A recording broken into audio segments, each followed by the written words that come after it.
पवन star जिंदाबाद।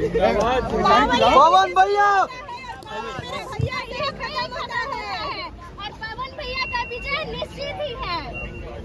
Line लिखे थे वो बूढ़ी माता को आने दीजिए। तो माता जी एक है, बोलिए बोलिए। आइए माता जी आइए। पवन भैया जिंदाबाद।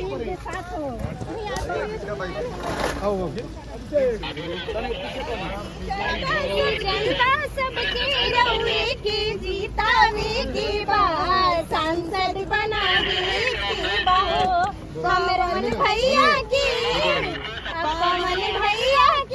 हमरा के जीतावे के बाद सांसद बनावे के बाद कैंची छाप पे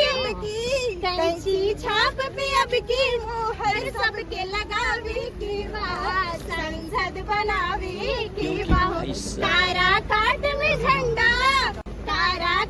में झंडा पवन भैया के फहरावे के बाद सांसद बनावे के बाद अभी पवन भैया के पंखा हो गया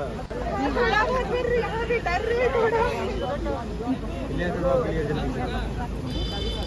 पवन स्टार जिंदाबाद। पवन भैया भैया ये खत्म होता है और पवन भैया का विजय निश्चित ही है। जीतेंगे और हमेशा आगे बढ़ेंगे और हम दोनों का साथ हमेशा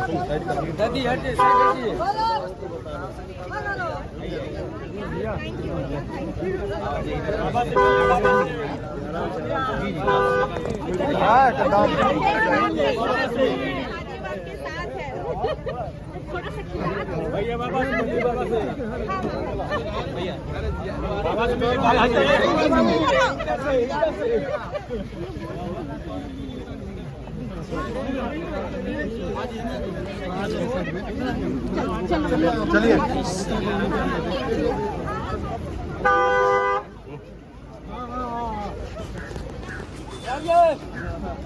आलोक बुढ़ा आशीर्वाद दी, आपकी उम्मीद भी ये लड़का खरा उतरेगा। ठीक ठीक। गाड़ी निकलवाओ, गाड़ी जल्दी।